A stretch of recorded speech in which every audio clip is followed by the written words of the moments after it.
Welcome to Law Society Younger Members Committee Career Information Session number 7, when Michael Quinlan speaks to Roger Murray SC about creating the career that's right for you.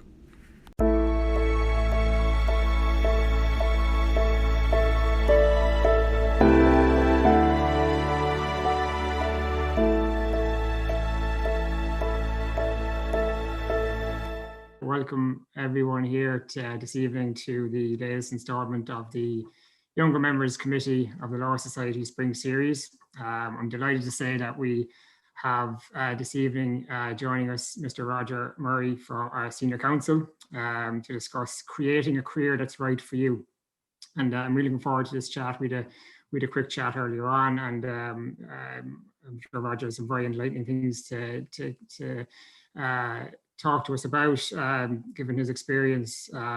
Roger's a partner in Colin Tansey Solicitors, as you probably well know, head of the clinical negligence unit there, and represents families as an advocate at medical inquests nationwide, and has been involved in some of the highest profile medical law cases. He's a graduate of UCD and has more than 25 years experience, and is highly regarded as a commentator and lecturer in the field of medical law. And as you well know as well, in September last year, Roger made legal history when he was one of 22 preeminent solicitors named or to be granted a patent of precedence for the first time, which allowed him to use a designation Senior Counsel. So this is made possible by the Legal Services Regulation Act of 2015, which allows solicitors with proven excellence to become Senior Counsel. And all of that fantastic work is, I think, probably ruined by the fact that I learned today earlier on that he supports Arsenal Football Club. But look, we all have our crosses to bear, I suppose. But thank you, Roger, for agreeing to join us this evening to discuss creating a career that's right for you. I suppose what I'd like to kick off with maybe is for you to kind of explain your background, how you started off, and maybe then kind of discuss what values you find are important when you're starting out in your career. Thanks very much for the introduction, Mike, and thanks to Keith and all the staff at the Law Society and the Younger Members Committee for the invitation to speak. I think it's a great initiative. I wish there was something like this around when I qualified in the last millennium and the last century. That'll give you an indication of my vintage, but I think it's a great thing to do, and happy to give a steer in relation to some of the things that I might have learned over the years. So to go back to your question, Mike, as to how I got into law, I've no background in law. My father, Jimmy, is from Roscommon and was a product of the 1930s. So unfortunately, didn't get an opportunity to even get a secondary school education, let alone a third level education. My mother, Maura, was from Tullamore, and she did get to go to secondary for, I think, 2 years or something of that nature, a kind of a tech. But there was always a big emphasis on education in my house. I'm the youngest of 4 boys. I have 3 older brothers, and there would have been a lot of books and newspapers and debate around the place. So I grew up in Leixlip in County Kildare. I went to school at secondary school to Leixlip Community School. And again, was just very lucky, I guess, with the peer group that I had and the bunch of friends that I had. They're all people, we all kind of drove each other on a little bit. So put law down in the CAO, not quite sure if I'd get it. And thankfully it did. And then, you know, when you go to college, the next thing you're wondering about is, am I going to enjoy the course? Am I going to hate it? But thankfully, I loved it straight away. I did BCL in UCD, the 3-year course, 92 to 95. Found the quality of the teaching really, really excellent. Just loved the place and loved the course and loved the whole idea of law. And then when I finished in 95, finished back at college, it was a very difficult time economically. The country was just starting to come out of, really, I guess, the slumps of the 80s. And there were very, very few what we used to call apprenticeships, but you'd call traineeships, were very thin on the ground. And I was lucky enough to see on the notice board in UCD, Sligo City law firm looking for a trainee and apply within. So you left your name down with the Dean's secretary. And this was maybe, I guess, I don't know, late April, early March, didn't think anything more about it. And then got a call out of the blue from, as it was then, Damien Tansey's office to say that what had been done was that the principal of the practice had contacted the deans of the law schools in NUIG, UCD and UCC and asked for the names of 2 or 3 of their students that they'd be happy to recommend. And lucky enough, the dean in UCD recommended me and a couple of others. So came down the train and loved Sligo, thought it was great.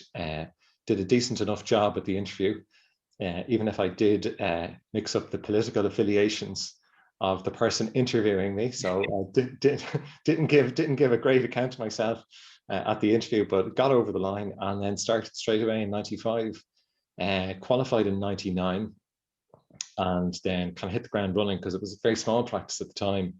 So when I was here, even as a trainee, there was really only one litigation solicitor and a conveyancing solicitor and a probate solicitor. So I had responsibility from a very early stage for a lot of the litigation files. So would have had a pretty decent file load from the get-go, from the age of about 24, 25. And that's been the way ever since. So yeah, living in Strandhill now, and I have two teenage kids, one of whom is about to do the Leaving Cert herself. No inclination to do law. Don't know why that is. She's looking at the science route, and yeah, it's been a hell of a journey, but really enjoying it. Yeah, I mean that sounds sounds like a fantastic way, that you embraced the law straight away in college, and kind of, I suppose, found your groove in litigation very quickly. I suppose thinking about that in terms of how you started off and I suppose what you maybe, I suppose, taught then and what your experience has taught you since then, what kind of advice would you give to solicitors starting out in terms of creating their career, or what should they look to in terms of the importance within themselves in terms of their values and things like that? Yeah, well, the 2 pieces of advice that I was given, like when I started out, were firstly, somebody said, look, a career is a long time, and it's true. And there was a song, Sunscreen, that was out at the time by Baz Luhrmann, and there was a great line in it, and one of the lines in it is, sometimes you're ahead, sometimes you're not. The race is long, and in the end, it's only with yourself. So I think that's great advice, because when you're starting out, if you're looking left or right, say, oh, so-and-so's doing this, so-and-so's doing that, and geez, I'm falling behind, and people say, oh, you should be doing this and pushy and everything else. And very frequently you find it, as you say, you put it very well, people find their groove, and sometimes it takes some people longer than others to find an area that they like, geographically, an area of law that they like, a practice that they like. So my advice would be, don't be in too much of a hurry. The other thing is, in terms of what somebody else said to me, look, none of us is immune. So law is a very stressful business. There's no question about that. My father, Jimmy, as I said, he's retired now, but was a carpet fitter. And in his line of work, the occupational hazards were bad knees, bad backs. And with law, it's stress, and it's the demands that are placed upon the individual, and it's a competitive environment. So you need to mind yourself. And what I would say is concentrate on the 3 H's. So like good habits, okay? So the habits that you form now, it's a bit like learning to drive. I'm not sure if anybody's had the experience of maybe when I was learning to drive, you could drive in a provisional for maybe 2 or 3 years before you could actually drive without an accompanied driver. And then you go for your test or you get a lesson, and somebody says, you've acquired all these bad habits that you have to unlearn. So the habits that you form now will stay with you for your entire career. So it's very important, I would say, to also, work hard, obviously, display a degree of humility, because sometimes people think, you got to be strutting around the office, you got to be cocky and everything else. Have a think now, because you might not get the opportunity later. Have a think about not necessarily what area of law you want to work in, but what type of lawyer do you want to be? Decide what are your values. And the psychologists talk about the difference between extrinsic value and intrinsic value. So extrinsic value is, I read a book because I had to study it for a test. But intrinsic value is, I read a book because I really like reading, or I like this author. So extrinsic motivation for work generally might be because it pays the bills, you have a mortgage to pay, you like eating, so you want to stay fed. But intrinsic motivation really is what gets you out of bed on a wet Monday morning. And it's deciding that, what really drives you as a person. And it could very well be money. It could very well be, I want trappings and all the rest of it. But for most people, or for the majority of people, it's the other stuff. So, when I was starting out, I said, okay, well, what are my values? And my own values firstly were, I think generosity is a big thing, being generous with your time, being generous with colleagues, being generous with clients. There's a tendency, I remember in UCD, there was one article, this is pre-internet, so that'll show you my vintage again, that was available. And somebody had actually taken all the books out of the library and stenciled out with a scalpel, had removed the article out of kind of fear that somebody else would get their hands on it. I think that's very short-sighted. I think that's the road to nowheresville. I really, really do. I think if you're generous with your time and with your how you approach things, I think that will pay dividends. Another value for me would be not treating colleagues badly, being kind, and being supportive of your colleagues in work, because there's an article in the Gazette this month, laws regarded as a lonely business. And especially if you're a litigator, people think you're this, fearless warrior and you're slashing left and right and everything else. But, you attract an awful lot more with honey than vinegar. So it's very important to maintain that balance. I suppose another value for me would be learning, and I've always enjoyed, if any time you get a case, the one thing about the work that I do, medical law, is that no two cases are really identical. So you really have to kind of read your way into a case to try and understand the medicine and the law behind it. But so that's me. That's what works for me. But what I would advise you guys to do is, form a hierarchy, make a list, decide what's important for you, and it might not be what you think, and it might not be what your pal thinks, or your partner thinks, or your parents think. So you need to work that out. It's a little bit of work at the start, but it will pay dividends, and that will inform, I think, the kind of direction that you want your career to go in. And you have to be true to your values, because there's no point people saying, oh, you have to be a cutthroat to be a successful lawyer, or you have to be a very aggressive person to be a good litigator. I read a book recently by a guy, Kevin Roos, and he's talking about how to cope in the era of AI and the threats that are being, I suppose, brought on by AI. And he came up with 3 pieces of advice, or maybe 4. So be surprising, be social, and be scarce. So don't think that, sometimes there's a tendency for people to think they have to be identical lawyers and that everybody has to, I guess, conform to the same idea. Like, so when I came to Sligo first, lots of people saying, now, first thing you do, you have to join the golf club, you have to start playing rugby, you have to start going for pints with the bank manager, all the auctioneers on a Friday. And that's not my interest. My interest, I play soccer, I run, and I like hill walking, and that's what I did, and I found I've got as many clients out of that as maybe people did otherwise. So be true to yourself in terms of your interests and the social side of things, I guess.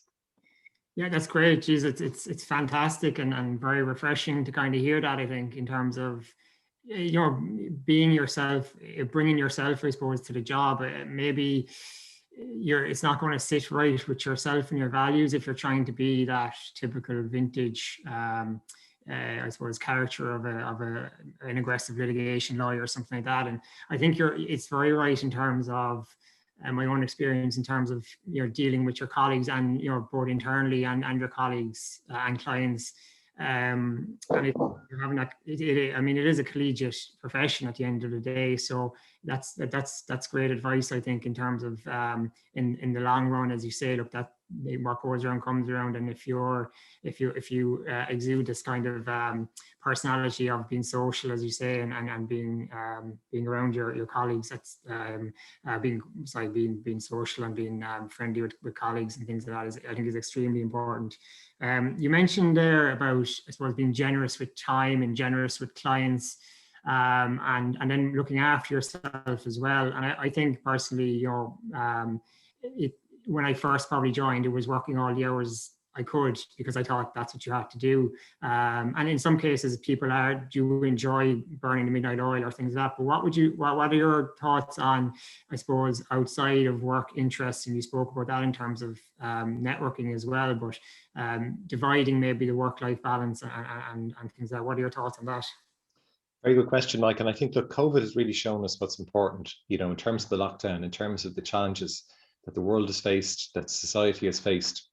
And people kind of realized, look, what's really important in life, you know? And my late mother used to say, your health is your wealth. And it's so true because, you know, if you aren't healthy in mind and body, you can't work stacking shelves in Tesco, let alone work in a solicitor's office. And so you need to mind yourself. And it goes back to those two pieces of advice that I said, Mike, that I got at the outset of my career. A career is a long time, so you need to pace yourself. It's a marathon, not a sprint. The second is nobody's immune. Nobody's immune from the challenges of stress in the job. And nobody's immune from the demands outside of law and outside of work. We all have families, we all have responsibilities, and things that worry us, things that concern us. And we're people at the end of the day. Keep the saw sharp would be my advice. So there's that analogy of two guys who are, you know, having a race to see who can cut down the tree the quickest. And in the middle of the race, one of the other guys sits down, takes out his lunch, starts eating his lunch, and you're going to lose the race. You know, he says, I'm sharpening the saw. So that stuck with me. I heard that story maybe 22 years ago. And anytime I take a weekend off, last week I took the entire week off, and that was it. Didn't look at emails, nothing like that. I justified to myself anyway by saying I'm sharpening the saw. And I found I had more energy when I came back yesterday. I found I came back refreshed. So the advice I'd give is be as disciplined about your downtime as you are about your files and your approach to work. And it's about finding that thing that takes you out of yourself. So for me, it's exercise, but it might not be that for everybody. And so again, psychologists have this concept of what's called flow. So there's a guy called Csikszentmihalyi and others. And it's anything that really consumes you to the point where, as Louis MacAnice, the poet, said, time is away and somewhere else. You don't notice time passing. And that could be going for a walk with people now that we can meet up again. It could be, I don't know, photography. It could be something that just really interests you and absorbs you and enables you to turn that switch off. Because, you know, like I said, my dad carried his toolbox around with him and had his hammer and everything else. But, you know, we carry our tools around with us. And one of the tendencies is that you're kind of thinking about your cases constantly or worrying. So very, very important that you do try and switch off as much as possible.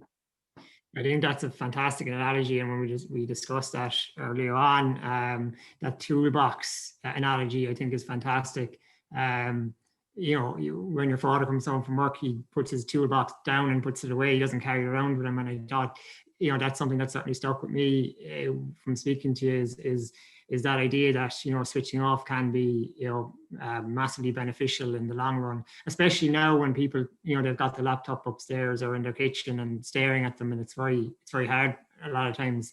And I suppose it can be difficult as well if you've got your boss or whatever, or your clients who are ringing you and calling you. So I think it's great to hear that, you know, that is important, especially what we have now. And by the way, I just like to say, if there's anyone who has any other questions, they can put it into the chat box here and we'll read them out. But I suppose just going back to at the moment, in terms of we're in a situation now whereby a lot of us are working from home, and younger solicitors or trainees and newly qualifieds are finding it maybe difficult to stand out. And I suppose going back to what your point is in terms of the attitude and behavior and motivation, to make sure you're making yourself visible in your firm. What advice would you have for younger solicitors in today's world in terms of being visible? Again, like, I know this is something that concerns a lot of people who are about to qualify or newly qualified, and the concern I would have is that people are too anxious about that, and there's too much of a tendency to try and, you know, use the elbows and get to the front of the crowd. First and foremost, you get attention from the partners and from the employers by doing good work. It's that simple, okay? Doing good work and and owning a project. So one of the pieces, the best advice I'd give to somebody is somebody who shrugs their shoulders and say, well, that wasn't my responsibility, or I didn't know I had to do that. That's a real red flag for an employer, or for somebody who's looking to see, is this a person who's partnership material? Is this a person that we can advance? Somebody who really takes ownership of a project and maybe goes the extra mile and says, look, I know you didn't ask me to do an analysis of this, but I did it anyway. So I'm not saying be the class SWAT, but I'm saying put yourself in the shoes of the person who's asked you to do the task. Do it as comprehensively as you can, and then think, is there anything else and ask the question, is there anything else that you want me to do? But the biggest no-no is if there's a part of a project that you're unsure about, and then your boss says to you, where is this particular piece of it? And you go, didn't know it was my problem. That's a real red flag for us. So we want to see ownership. In terms of the social side of things, Mike, you hit the nail on the head. A lot of us work from home at the moment. You don't have those water cooler moments, as the Americans call it. You don't have as much opportunity to maybe talk about the weekend's soccer game with our boss, or the golf, or horse racing, or whatever it is. So that's really missing. I think we will see a return to blended work, hopefully, where people will be spending at least some of their time in the office, because it's very, very difficult digitally. As somebody said to me recently, nobody's getting promoted over Zoom. Or somebody else said to me, it's a bit like somebody saying, being able to try and figure out what the weather is by just looking at the weather forecast. You actually have to go outside and feel the atmosphere and feel the rain in order to understand that. And it's all those intangible things that happen around an office. Who's in favor, who's not in favor, what boss is in bad form, who do you need to talk to this? It's very, very difficult. We're such a social species that's virtually impossible over a screen. So hopefully we will see a return to some sort of normality where people can mingle and mix in the office. But I'll tell you what really gets our attention in COVID times and non-COVID times, and that's leadership. And what is leadership? I know you're a Man United fan, Mike, and we could easily say it's the Roy Keanes of the world. It's the guys who are the women are giving putting the fist up and saying, "Come on now!" But that's different personalities, and what might work for you might not work for everybody else. Leadership might be something as small as reaching out to a colleague or somebody who's having a tough time, saying, do you want to meet for a virtual coffee? Can I help you with that project? Leadership might be something about saying, in terms of corporate social responsibility, I have this great idea to try, and a lot of charities are suffering at the moment. It might be something like, look, I think we should support Sligo Rovers, or I think we should support Sligo Rowing, or whatever it is. It's using your initiative. And again, there's a very fine line between being passive and being pushy. Yeah. And you can get the balance so wrong. And we've seen it where people are too pushy and lean forward too much. So again, it's just stand back a little bit, read the room, as the saying goes. It's a lot harder to read the digital room. I get that. But the only way, I suppose, to navigate your way through that is through being social as you can. And lawyers tend not to be natural extroverts. And so that doesn't mean that you're out having virtual cocktail parties or having pints on a Friday when please God that returns. It could be as simple as saying, I know people here who said, look, will you organize a hike up Ben Bulben? And I did, and that was great fun. So it's things like that. And it's great advice. Somebody said recently, don't neglect the thing that makes you weird. Because that little niche interest that you have might be the thing that gets you the dream job, or that gets you, an in with a particularly difficult partner. And again, it goes back to this idea of, thankfully the profession has opened up. When I started in 95, there was a tendency, particularly in the West, to think all solicitors wear pinstripe suits and, these dusty offices and everything. The stereotype has gone out of the water now. You've people from every walk of life, every background, with great gender balance, and that's all to be applauded. So I think lean on your strengths and don't be afraid, as I said, to embrace the weirdness. Yeah, I mean that's very good advice. And again, it kind of goes back to kind of being yourself and bringing yourself to your job, which is fantastic. And I think in terms of like even simple things that we have done in our office in terms of, I suppose, getting more of an interaction with people, as well as we've had simple things like Microsoft Teams coffee mornings, which can be awkward, but trainees to partners are involved and you have a chat about the match or the latest Netflix scene. It kind of brings us all together. I'm just going to maybe go to a few questions in the 5 minutes we've left there. So Samantha Arnold, who we both know, has a question. Would you say you could turn to litigation later in life? For example, people who did not have any significant exposure during training or early years, and I suppose that might go back to kind of specialization or generalization, but can you switch up later in life? Absolutely. I think that going back to the toolbox analogy, Mike, like I said, my dad might have carried around his hammer and his stretcher and his drill and whatever else. And what is a lawyer's mental toolbox? And I think the skills that you form early in your career are skills that should be transferable. And in particular, in the context of litigation is primarily problem solving. Okay. And your way to solve a problem might not be my way to solve a problem, but that's ultimately what it is. Somebody comes to you with an issue. They're not getting satisfaction. That's why they've come to you in terms of being a litigator, and you want to resolve it. There's much more of a move towards, as we know, alternative dispute resolution and mediation. Mm-hmm. And I think later in life is a good point, because what we found is that the more life experience somebody has, the better they are at recognizing that litigation is not a zero-sum game anymore, where it's, as Gore Vidal said, it's not enough that I must win, others must lose. People will find that extremely useful and beneficial. It's going to put a lot of people at ease in terms of using their own skills and their own personality, as you said, and their own toolbox, and bringing that to their job, and setting goals and thinking about your own motivation for your career ahead and what you want, and writing them down, which is, I think, very important. So thank you very much for that, and apologies for the last couple of minutes there. We were getting a bit of interference there, but look, no problem, Mike. And just one final piece of advice. I know we're running out of time.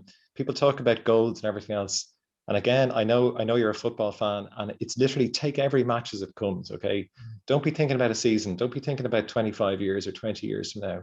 If you're given a project by your partner or by the person in work that gives you, just do the best job you can with that particular piece of work, and look for feedback. Say, did I do a good job there? And also, in terms of making goals, there's a magic in making lists. There really, really is. But they should be just challenging enough that they take you a little bit out of your comfort zone, and they should be specific and time bound, and just revisit them every so often. Just write them down. There really is an incredible magic in terms of making a list. And somebody said to me one time, happiness is a ticked off list. So it's great to see things coming off the list. And look, I think the other thing that COVID has shown is that we really need to be easy on ourselves sometimes. There's times when you can drive yourself, and there's other times when you just need to mind yourself. And again, it's having that sense of core belief in terms of your own values. It's in terms of working out what's important. And I guess COVID's been an opportunity, and the crisis it's prevented, to show us what's really important, and for people to recognize that the true value really is in terms of what we can do to help each other. Fantastic. That's a brilliant way to end it off. Thanks very much again. And I think people will find that extremely useful. So thank you. And we've had some great feedback coming in there as well. So that's brilliant.